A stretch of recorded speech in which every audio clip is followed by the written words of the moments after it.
आइए सेशन की शुरुआत करते हैं। सेशन में पहला क्वेश्चन आपका TRE 1 के TGT का सवाल है। आपसे पूछ रहा है कि इसमें किसमें 0 ऑक्टेन नंबर है, ऑक्टेन नंबर की संख्या शून्य किसकी है, ये आपसे सवाल पूछा जा रहा है। Iso octane, neo octane, n octane. Iso octane की संख्या पूछी जा रही है कि आपको बताना है 0 ऑक्टेन नंबर, 0 ऑक्टेन संख्या किसकी है। फटाफट से ऑक्टेन संख्या क्या होती है। TRE 1 TGT में अगर आप देखिएगा अपना पेपर खोलकर तो आपको ये वाला सवाल देखने को मिलेगा और ये सवाल GS के पेपर में आपसे पूछा जा रहा है। क्या होगा, एन ऑक्टेन। एन ऑक्टेन की संख्या 0 है या एन ऑक्टेन की संख्या सबसे ज्यादा है। सबसे पहले ये समझिए ऑक्टेन नंबर क्या होता है। ऑक्टेन नंबर हमको किसी पेट्रोल की क्वालिटी, किसी पेट्रोल की गुणवत्ता के बारे में बताता है। जितना ज्यादा ऑक्टेन नंबर उतना बेहतर पेट्रोल की क्वालिटी होती है।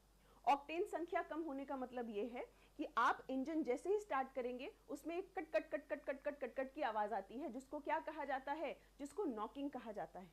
तो जितना कम ऑक्टेन संख्या उतनी ज्यादा नॉकिंग, उतनी ज्यादा नॉकिंग है। ये बात क्लियर। तो ऑक्टेन नंबर से पेट्रोल की संख्या पता, पेट्रोल की क्वालिटी पता चलती है।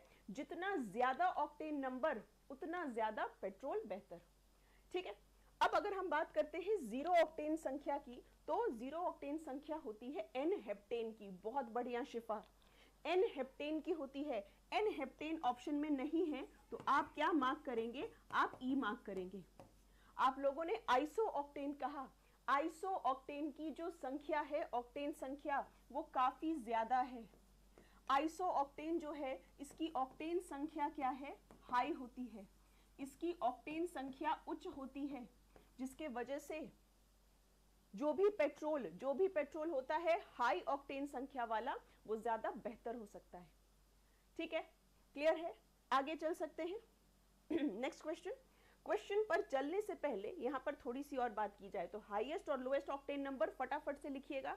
नया क्वेश्चन आपने देखा होगा, बहुत सारे लोगों का ये गलत हुआ है, क्योंकि नई नई चीजें जब आप सीखते हैं तो ये गलत होता है। प्लीज लिखते जाइएगा। हाईएस्ट ऑक्टेन नंबर जो होता है वो एन हेप्टेन का होता है, सॉरी आइसो ऑक्टेन का होता है, और लोएस्ट किसका होता है, एन हेप्टेन का होता है। ऑक्टेन नंबर से पेट्रोल की गुणवत्ता पता चलती है, और जब हम सीटेन नंबर की बात करते हैं तो सीटेन नंबर से डीजल की गुणवत्ता पता चलती है। क्लियर है। बहुत कॉमनली पूछे जाने वाला सवाल, बहुत कॉमनली पूछे जाने वाला सवाल। साउंड इतनी लो है कि मैनेज नहीं कर सकते, प्लीज क्लियरली लिखिए, क्योंकि ऐसे में ना कंटिन्यू करना थोड़ा सा ये हो जाता है। अधिकतर लोग कह रहे हैं कि साउंड मैनेजेबल है, और मुझे भी जब यहाँ सिस्टम पर प्ले हो रहा है तो साउंड इतना तो मैनेजेबल है कि आपको सुनाई दे रहा होगा बहुत अच्छे से कि हम क्या कहना चाह रहे हैं, राइट। एनीवे, यहाँ पर फैक्चुअल चीजें भी कुछ हैं, इसको नोट करते रहेंगे। सबसे पहली चीज ऑक्टेन और सीटेन में अंतर समझिएगा, और इसके बाद किसका ज्यादा ऑक्टेन संख्या है, किसकी कम ऑक्टेन संख्या है, ये देखिएगा। नेक्स्ट चल सकते हैं अगले सवाल पर। अगला सवाल TRE 1 का TGT सवाल है, जो आपसे पूछ रहा है कि किसी मटेरियल का जो न्यूक्लियर फिजन करता है। फिजन शब्द का मतलब क्या है, जब एक न्यूक्लियस टूटकर छोटे न्यूक्लियस में टूटता है तो हम उसको फिजन कहते हैं, हम उसको विखंडन कहते हैं। आपसे कह रहा है कि विखंडन होने के लिए जो क्रांतिक द्रव्यमान है, जो क्रिटिकल मास है, वो कितना होना चाहिए। जो क्रिटिकल मास है, जो क्रांतिक द्रव्यमान है, वो क्या है, वो एक्चुअल में क्या है। कह रहा है 1 किलोग्राम के बराबर है, 10 की पावर 10 जूल के बराबर है, या चेन रिएक्शन होने के लिए जितना न्यूनतम द्रव्यमान चाहिए उसके बराबर है। सोचने वाली बात है, कोई चीज क्रिटिकल है, क्रिटिकल का मतलब है न्यूनतम, राइट। क्रिटिकल मास का मतलब है कि हम किसी भी न्यूक्लियर मटेरियल की कितनी न्यूनतम क्षमता लेंगे, न्यूनतम क्वांटिटी लेंगे, जिससे कि उसका क्या हो सके, जिससे कि उसका फिजन हो सके, जिससे कि उसका विखंडन हो सके। तो जवाब क्या होगा, न्यूनतम संख्या। अब यहां पर गौर करने वाली बात क्या है, समझने वाली बात क्या है कि फिजन क्या होता है, फिजन क्या होता है, विखंडन क्या होता है। जब एक बड़ा न्यूक्लियस दो छोटे न्यूक्लियस में टूट जाता है, साथ ही साथ 3 न्यूट्रॉन निकलते हैं। क्योंकि यहाँ पर एक शब्द लिखा हुआ है फिजनेबल मटेरियल और साथ ही साथ चेन रिएक्शन, हमको ये समझना है कि चेन रिएक्शन से हम लोग क्या समझते हैं, राइट? तो यहाँ पर ये 3 न्यूट्रॉन है, ये 3 न्यूट्रॉन को हम क्यों कह रहे हैं कि यहाँ पर एक चेन रिएक्शन होती है, चेन प्रक्रिया होती है। अगर मान लेते हैं अभी हमने इसको यूरेनियम ले लिया, हम चाहते हैं कि यूरेनियम 2 छोटे टुकड़ों में टूटे, साथ में 3 न्यूट्रॉन निकले और काफी ज्यादा हीट निकले। सवाल आपसे पूछा जाता है कि कितनी हीट निकलनी चाहिए, तो लगभग 200 मेगा इलेक्ट्रॉन वोल्ट की हीट निकलनी चाहिए। यह भी सवाल पूछा जाता है कि बताइए यूरेनियम का जब विखंडन होता है तो कितनी हीट निकलनी चाहिए। एग्जैक्ट वैल्यू आपको ध्यान होना चाहिए, कितनी ऊष्मा निकलनी चाहिए, तो लगभग इतनी ऊष्मा निकलती है। दूसरी चीज आपसे पूछा जा रहा है चेन रिएक्शन क्यों है। चेन रिएक्शन इसीलिए है क्योंकि इसको टूटने के लिए न्यूट्रॉन की जरूरत है। जब न्यूट्रॉन की बमबारी करेंगे तो ये 2 टुकड़ों में टूटेगा। यहाँ पर एक सिंपल सी बात है कि 3 न्यूट्रॉन निकल रहे हैं, ये एक न्यूट्रॉन क्या करेगा, ये एक न्यूट्रॉन जाके दूसरे यूरेनियम एटम से टकराएगा और फिर से 3 न्यूट्रॉन निकल जाएंगे। ये दूसरा न्यूट्रॉन फिर से जाके दूसरे यूरेनियम से टकराएगा और फिर से जाके 3 न्यूट्रॉन निकल जाएंगे। ये तीसरा क्या करेगा, फिर से यूरेनियम पे जाएगा और फिर से 3 न्यूट्रॉन जो होंगे वो निकल जाएंगे। तो कहने का मतलब है कि 3 न्यूट्रॉन से आगे 9 न्यूट्रॉन बन गए। 3 न्यूट्रॉन से आगे कितने न्यूट्रॉन बन गए, 9 बन गए। 1 2 3 4 5 6 7 8 9, राइट? इसी तरह से ये एक चेन रिएक्शन की तरह होती रहती है।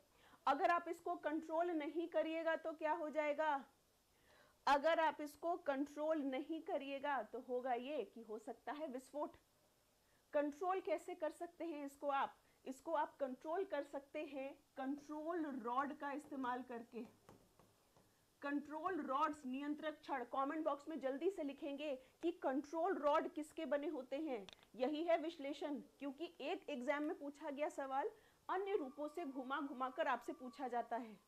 ये सवाल आपसे पूछा जा सकता है। दूसरा सवाल हमको जल्दी से बताइएगा कि कंट्रोल रॉड जो होते हैं, नियंत्रक छड़ जो होते हैं, वो किसके बने होते हैं और कंट्रोल रॉड काम कैसे करते हैं। कंट्रोल रॉड काम कर रहे होते हैं न्यूट्रॉन को एब्जॉर्ब करके। जहां पर 3 न्यूट्रॉन निकला है, 3 न्यूट्रॉन के जगह यहाँ पर क्या हो जाएगा, 2 न्यूट्रॉन एब्जॉर्ब कर लिए जाएंगे। अगर 2 न्यूट्रॉन को अवशोषित हम कर लें तो जाहिर सी बात है न्यूट्रॉन की संख्या कम हो जाएगी, हम रिएक्शन को नियंत्रित कर सकते हैं। कंट्रोल रॉड बने होते हैं बोरॉन और कैडमियम के, यस और नो, ठीक है? बोरॉन और कैडमियम के बने हुए होते हैं। डन, क्लियर है, स्पष्ट है? तो किस तरह से कंट्रोल रॉड इस चीज को क्या कर सकते हैं, नियंत्रित कर सकते हैं। जब आप इसका नियंत्रित इस्तेमाल करिएगा तो आप इससे बिजली बना सकते हैं, अनियंत्रित इस्तेमाल करिएगा तो आप इससे क्या कर सकते हैं, आप इससे एटम बम बना सकते हैं, ठीक है? तो कंट्रोल करने के लिए हम कंट्रोल रॉड इस्तेमाल कर सकते हैं। दूसरा क्या इस्तेमाल कर सकते हैं, मंदक यानी मॉडरेटर। मॉडरेटर क्या करता है, मॉडरेटर न्यूट्रॉन की स्पीड को कम कर देता है। कंट्रोल रॉड क्या कर रहे हैं, न्यूट्रॉन की संख्या को कम कर रहे हैं। मॉडरेटर न्यूट्रॉन की स्पीड को कम कर रहे हैं, ठीक है? मॉडरेटर के तौर पर कौन इस्तेमाल होता है, मंदक के तौर पर कौन इस्तेमाल होता है? क्या हैवी वाटर मंदक के तौर पर इस्तेमाल हो सकता है? कमेंट बॉक्स में जल्दी जल्दी से आंसर देंगे। दोनों न्यूक्लियर रिएक्शन को कंट्रोल कर रहे हैं, दोनों का काम करने का तरीका अलग है। एक डर से काम कर रहा है, एक समझाकर काम कर रहा है, ठीक है? बोरॉन और कैडमियम क्या कर रहे हैं, बोरॉन और कैडमियम न्यूट्रॉन की संख्या को कम कर रहे हैं क्योंकि न्यूट्रॉन को अवशोषित कर ले रहे हैं। इसके अलावा मंदक क्या कर रहा है, न्यूट्रॉन की स्पीड को कम कर रहा है। क्लियर है? चल सकते हैं आगे। डन, अगले सवाल पे चलते हैं। अगला सवाल TRE1 के TGT में पूछा था और आपसे हम ये सवाल क्यों डिस्कस कर रहे हैं, ब्रायोफाइट का स्पोर मदर सेल कैसा सेल होता है। इसी तरीके का सवाल TRE3 TGT में पूछा था, ब्रायोफाइट के बॉडी से रिलेटेड।